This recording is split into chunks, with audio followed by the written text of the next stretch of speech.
اتصال دندونه به حرف واو.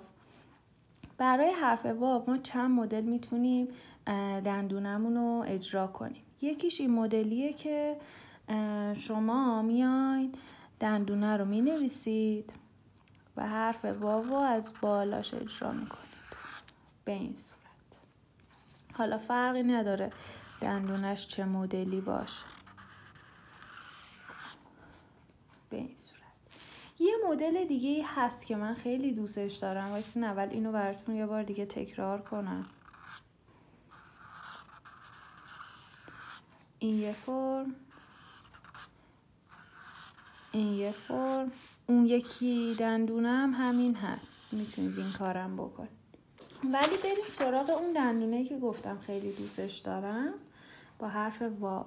شما یه دندونه این شکلی رسم میکنید و همونو ادامه میدید و تبدیل به وش میکنید. این خیلی قشنگه. ببینید، دیدین؟ یه بار دیگه براتون مینویسم به این صورت. این خیلی دندونه قشنگیه.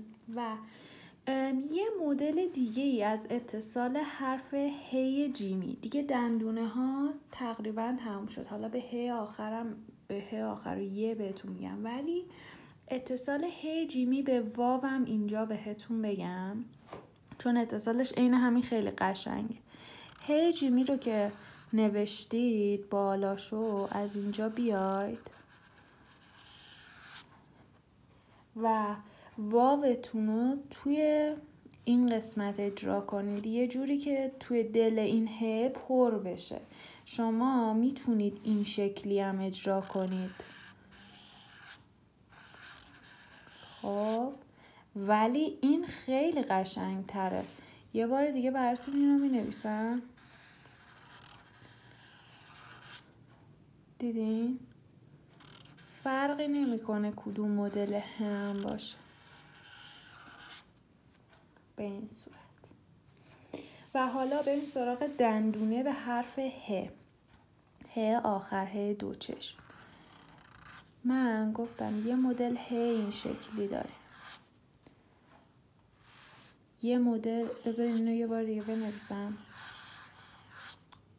دیدین؟ با این قسمت میایم اینجا رو یه ذره پر میکنیم و ه آخرم بالاتر از دندونه قرار گرفته. ما یه مدل دیگه ه داشتیم، ه وسط بود اگر یادتون باشه. ما دندونه رو که اجرا میکنیم میایم پایین، میریم بالا، گردش میکنیم و میایم این بر. میایم پایین، میریم بالا، گردش میکنیم و میایم این بر. این یه فرم دیگه هم این شکلیه که این بالا رو تیز میکنیم. مثلا با این فرم میایم پایین، این بالا رو تیز میکنیم، اینجوری میایم. این ه وسط، برای ه آخر ما با این دندونه میتونیم این شکلی بنویسیم که این واقعا قشنگ میشه توی نوشته ها. حالا هر حرفی که باشه میتونیم اینو این حرف ه رو با این دندونه اگر بخواین اجرا کنید باید اینجوریش کنید. یه بار دیگه باز اینو بنویسم. یه بار دیگه اینو بنویسم، بعد اون یکی رو.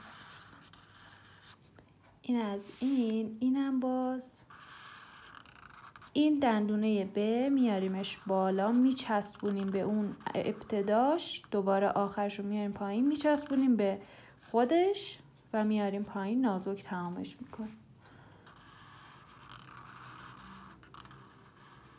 به این صورت. این هم یه مدل دیگه ب. ما یه ب دیگه هم داشتیم، یه مدل دیگه ه. ما یه ه آخر دیگه هم داشتیم که این شکلی بود. واسه اتصالش به دندونه یا حالا حرف ما قبلش، ما همونو صاف میایم بالا و اینو اجرا میکنیم که حالا این انتهاش هم بستگی به خودتون داره، میتونید گردش هم بکنید این شکلی.